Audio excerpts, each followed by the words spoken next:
Bago sa saksi, bistado isang pabrika sa Bulacan na may mga nagtatrabahong Chinese national kahit undocumented umano o tourist visa lang ang hawak. Halos 80 Tsino ang dinala sa NBI kanina, kabilang ang 6 na opisyal ng kumpanya.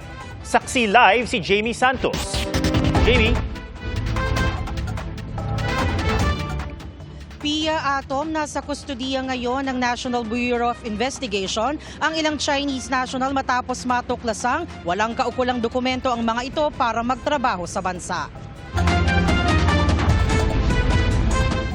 Sakay ng bus, dinala sa NBI headquarters sa Quezon City ang 79 na Chinese nationals mula sa Bulacan kanina.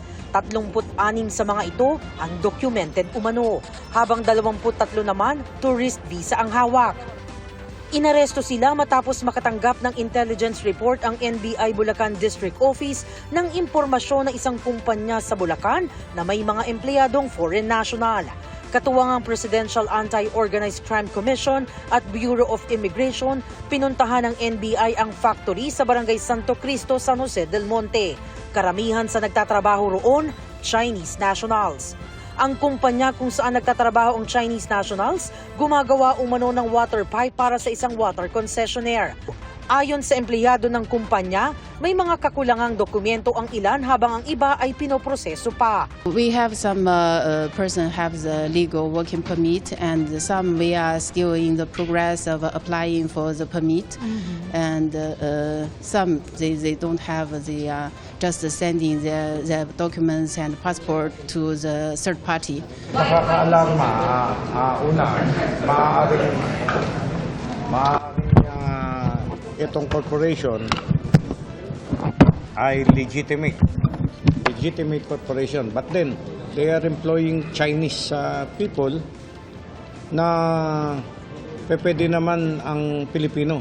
So nape-prejudice ang ating mga Pilipino kasi isa sa reason bakit pwedeng mag-employ ng foreigner ay pagka hindi kaya ng Filipino skill. No? But then nakita namin gumagawa lang ng mga malalaking pipe, ay bakit naman kailangan foreigner pa? Kasamang nahuli ang 6 na opisyal ng kumpanya. Ayon sa NBI, tiyak na mananagot ang kumpanyang nag-hire sa mga ito. Makikipag-ugnayan ng NBI sa immigration para sa isasagawang investigasyon kung paano nakarating sa Pilipinas ang mga dayuhan. They will be held answerable. Hindi humihinto ang ating mga operatiba sa pagmamanman ng ganitong mga klaseng kumpanya. Sila mga undocumented sa Pilipinas, yung possibility na traffic sila is pwede.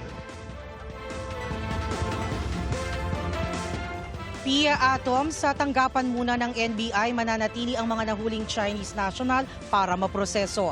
At live mula rito sa Quezon City para sa GMA Integrated News, Jamie Santos ang inyong saksi. Mga kapuso, sama-sama tayong maging saksi. Mag-subscribe sa GMA Integrated News sa YouTube at para sa mga kapuso abroad, samahan niyo kami sa GMA Pinoy TV at sa www.gmanews.tv.